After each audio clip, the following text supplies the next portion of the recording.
Howdy, everyone. This is a man, Sam Barlow. Some of his credits include Silent Hill Shattered Memories, a reimagining of the original game, a canceled Legacy of Kain game, and some FMV, or full motion video titles.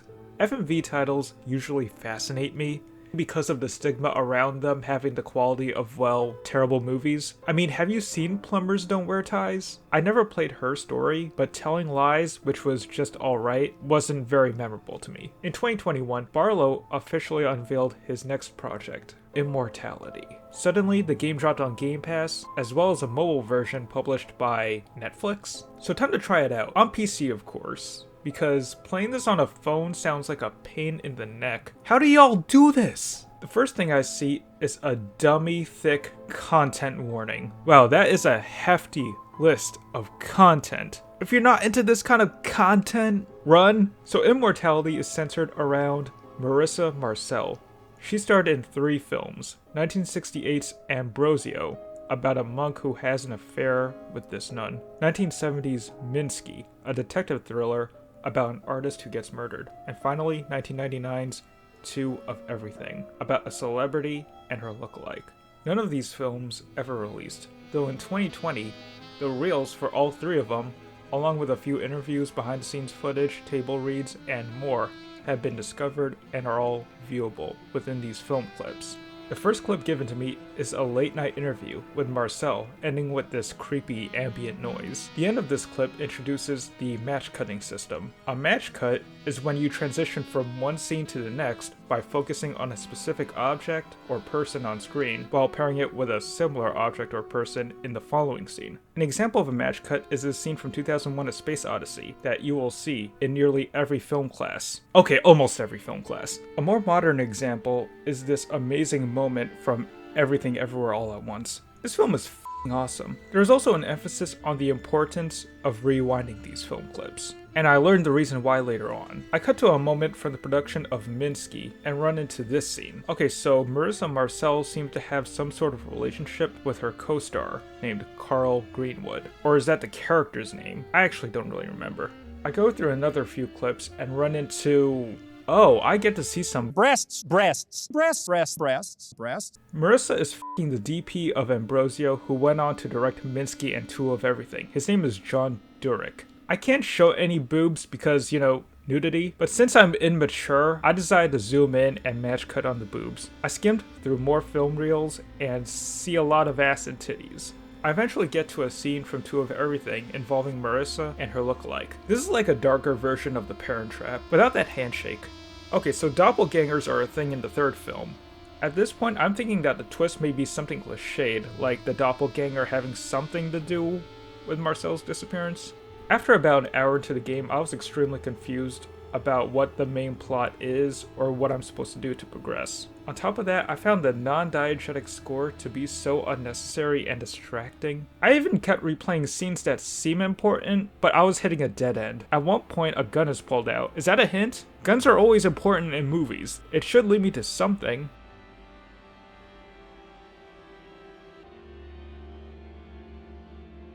Okay, yeah, that's something. I eventually encountered this scene. What's causing her to bleed? What's this weird that comes up when I rewind? Next thing I do is match cut that VIP card.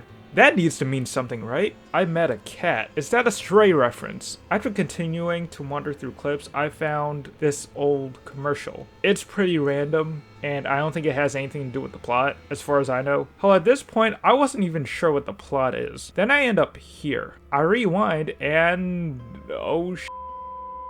Here we go again. I noticed that the creepy visions come when my controller vibrates aggressively. But what is going on with this game? Well, eventually, I found out what I needed to do. I decided to check out this clip because the thumbnail looked creepy. I rewinded a bit, and... what the f***? It's Bowser from the Mario movie! No, not that illumination. I'm talking about this. Well, at this point, it looks like I figured the game out. Y'all ever seen Fight Club? If you haven't seen the film, there's this scene in which Edward Norton explains cigarette burns. In short, during the time before digital projectors, it was easy to splice in random images. Point is that there are hidden clips within these film clips. It looks like Sam Barlow turned that concept into a game. Now I know what to do. I rewind every clip I see. I encounter more weird-ass scenes, such as this and this. So, you've been around for a while, and you look good for it. Well, I changed with the times. I imagine so. But, can you be killed? Drowning doesn't do it. Crucifixion hurts, but little else. They knock you out for a while, but it takes much more than that. Burning works.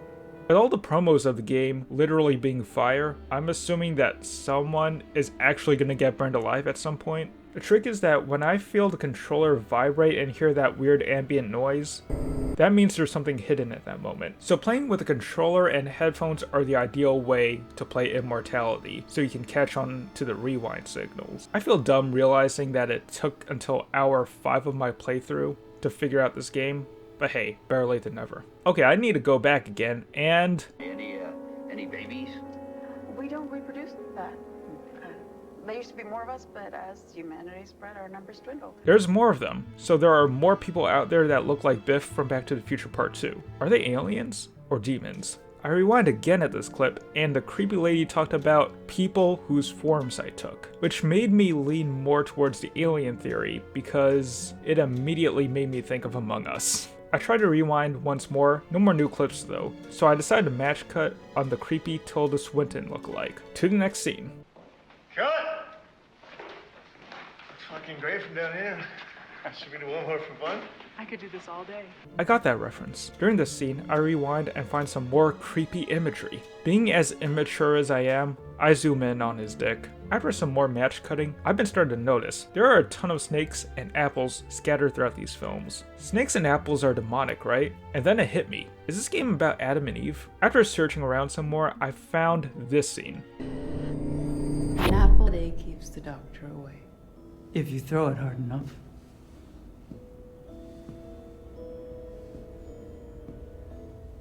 The apple and snake were my idea.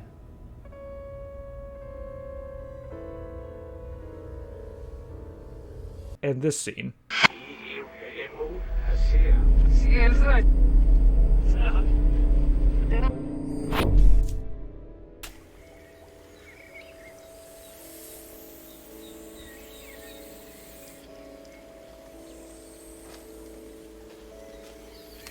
Okay, I'm starting to think that aliens are still involved, but what if Adam and Eve were originally aliens? Or maybe they were the first aliens? Alright, Marissa's face here looks creepy, so this has to be important. Let's rewind it, and it's something. It is something. But then I found out that rewinding slowly frame by frame by using the D-pad can unlock clips too. Later I found out even more info. The virgin birth was a magic trick. I knew it. Mary didn't wear blue. And she wasn't a virgin. That's blasphemous. Oh, you have no idea. She belongs to the streets. Was Mary a creepy Among Us alien lady too? Alright, how much of the Bible is actually legit? Is the Bible legit? Does this game answer that? Probably not. I decided to keep rewatching the unlocked clips. Apparently the lady tried to make movies to appease him? So I'm thinking, did these 3 films act as a successor to the Bible? Maybe? Okay, so this shot right here is really unsettling. You know what else this lady reminds me of? Yeah, the 102 Dalmatians teaser that played in front of every Disney VHS. I know this gave you nightmares too. And you know what this weird makeout session reminds me of? Along with this other weird makeout session? That GoDaddy commercial from 2013. As I go through the films more and more, some of the hidden clips are starting to repeat. Eventually, I found this scene in which Alien Lady apparently got rid of Marissa's body for a couple decades, which explains the long gap between the productions of Minsky and Two of Everything. But I guess something happened that convinced her to bring Marissa Marcel's body back. I went on to rewind this other interview and...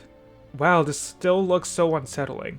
After another hour, I eventually find Marissa Marcel's initial interview audition thingy for Ambrosio. This is something that I've been seeing in all the trailers and even the title screen. Once it finished, I tapped on the chair and it led to this shot of another chair on fire. I exited the clip to see what year this was from, and suddenly this happens. Okay, all the film is turning black and white, creepy lady shows up. I'm part of you now. Credits? Are those credits? What the f? Wait, I want to see the chair on fire. I didn't get to see the full scene. Okay, so the big ending is that Marissa Marcel got set on fire by the Doppelganger, who is also a weird alien guy. Okay, what? Now that I rolled credits, time for me to try to piece the plot together, and probably fail. So these two beings that look like Bowser from the 1993 Super Mario Bros. Movie have been around since the beginning of time. The main girl went all among us on Marissa Marcel at some point and took over her body. And the male alien, who's called the Other One, took over as her co-star. Both of these beings went on to star in Minsky a few years later. Because at another point during this interview promoting Minsky, John got possessed by the creepy lady as well. Many decades later, it seems that the alien lady is controlling both Marissa and John at the same time, while the other one is controlling Marissa's doppelganger. Eventually, it was decided that the right thing to do is to get rid of Marissa's body for some reason. Probably something to do with her head bleeding all the time, and apparently the only way to permanently get rid of a body is by setting it on fire. Hence why the creepy lady talked earlier about how crucifixion is pretty painful, but being burnt will get rid of a body permanently. So it looks like fire is their weakness. Though Marissa Marcel's legacy has still been hidden in these films, but these films are also haunted by the creepy lady. So she possessed the films, I guess? Well, in the end, she says, "I am a part of you now," implying that she is now possessing the viewer. That's what I think the plot is, but I'll clearly have to play more of the game to find out. But overall, Immortality is a unique experience. I was intrigued from the start, but it took a while to figure out what to do and find out what this game is even about. But once I hit that eureka moment 4-ish hours in, I got hooked. As a whole, it's a great homage to cinema, and I would recommend it to anyone who loves to overanalyze and obsess over the filmmaking process. It kind of reminds me of Jordan Peele's film Nope. I found Nope to be a pretty confusing film when I first got out of the theater. Though the more I thought about it, I interpreted it as this. Spoilers for Nope are incoming. In short, I think it was about people's obsession and overanalysis of forms of entertainment from the point of view of both the artists and the audience. And the obsession could reach a point where all this content literally consumes us, and we become addicted, which explains why the UFO thing literally consumed everybody, including the audience and Stephen Yeun. In Immortality, Scary Tilda Swinton is the equivalent to Nope's UFO. I spent 9 hours trying to obsessively find out the mystery of this game, and it ultimately ends with the being hidden within the films consuming me, or becoming a part of me. And that is the true meaning of Immortality. Or I could be talking out my ass. Probably the latter. I am just a man with a Blue Yeti and a Game Pass subscription.